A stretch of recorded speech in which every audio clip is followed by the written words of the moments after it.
What does Fight Club want to tell? It's a movie where detached men fight each other, turn to anarchy to break free from routine and boring lives, and the charismatic character named Tyler Durden captivates us on screen. In addition, Fight Club touches on quite philosophical topics. The film effectively portrays concepts such as the detachment of modern men from masculinity, the loss of influence of religious values, the search for meaning, and the emergence of ideologies like fascism through excessive attachment to an ideology. These themes in the film parallel the philosophical concept of Friedrich Nietzsche's Übermensch, or as we know, Overman's concept. Fight Club is not only a great film in terms of acting and direction, but also possesses a story with philosophical depth. Let me explain a little bit more deeply. The story begins by depicting the life of a white-collar individual struggling with sleep problems. This person, who walks around in a half-asleep state throughout the day, also finds himself working like a slave in a job he despises and lacking any real purpose in life, leading to a robotic existence. Upon seeking the advice of a doctor to resolve his sleep issues, the doctor emphasizes that there are people with much greater problems than his own. In response to this advice, the protagonist starts attending therapy groups for people with cancer or other issues, attempting to find salvation by listening to and crying alongside these people as they share their woes. However, he becomes aware that he needs to make changes in his life. However, he takes the easy way out, and, instead of changing himself, he changes his home. He tries to breathe new life into his disastrous existence with a freshly furnished house. Shortly after arranging the furniture and returning home, he notices an explosion in his apartment. But thanks to this unfortunate event, he moves to the house of Tyler Durden, whom he had previously met during a random business plane travel. In contrast to our main character, Tyler Durden doesn't care about material or showy things. However, our character gradually begins to admire the charismatic Tyler Durden because he possesses qualities that our character lacks. With his masculine aura, intellectual ideas, and self-confidence, Tyler Durden reminds our character of the lost masculinity in modern life. Not only the main character, but also other modern men living pitiful lives have been influenced by Tyler Durden. And in the Fight Club he founded, many men who have become detached from life are following in Tyler Durden's footsteps. So why do all these men follow Tyler Durden?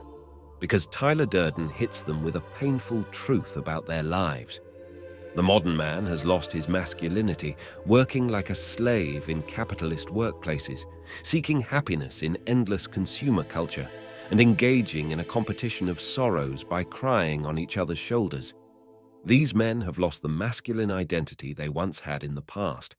But the bill is not only for these men or capitalism. The absence of a father figure and the role of an overly protective mother figure in this problem are continually emphasized in the film. You can't get married. I'm a 30-year-old boy. We're a generation of men raised by women. When these men see someone like Tyler Durden, they not only realize how weak their masculinity is, but also discover their own potential. As a result, they begin to question their masculinity. And the questioning of masculinity is a theme explored throughout the film. So, how does Tyler Durden help these men regain their lost masculinity? Through the most primitive activity we have engaged in since our existence: fighting. While pitting these men against each other in fights may provide them with an adrenaline rush they don't experience in their dull lives and offer a cathartic release, Tyler Durden, in a statement he makes in this club, reveals that his goal is not only to make them fight, but to confront them with a tragic truth in their lives. Slaves with white collars. Advertising has us chasing cars and clothes, working jobs we hate so we can buy shit we don't need.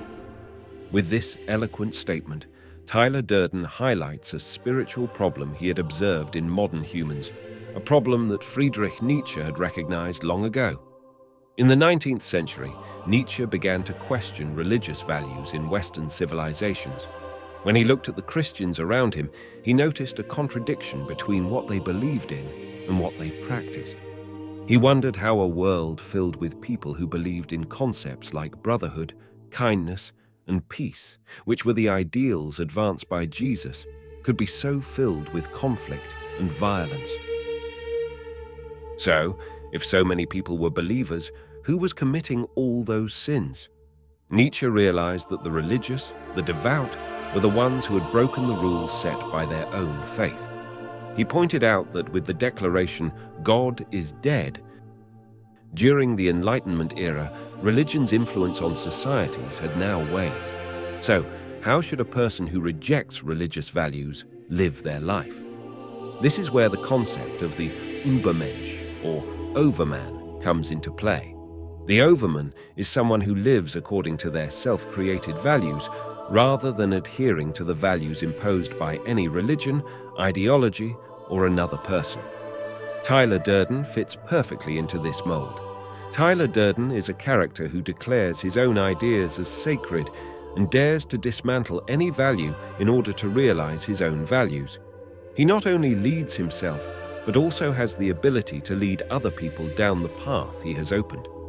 Another similarity between Tyler Durden and Nietzsche's Overmans is the sympathy they feel towards not suffering. Nietzsche emphasizes that an Overman should always be embracing of suffering. According to Nietzsche, suffering is not something to be avoided, quite the opposite. It's a sensation that should be lived to the fullest.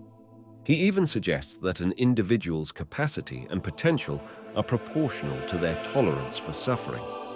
It's interesting to note that Nietzsche's perspective on suffering somewhat resembles Christianity's approach to pain, which he criticized.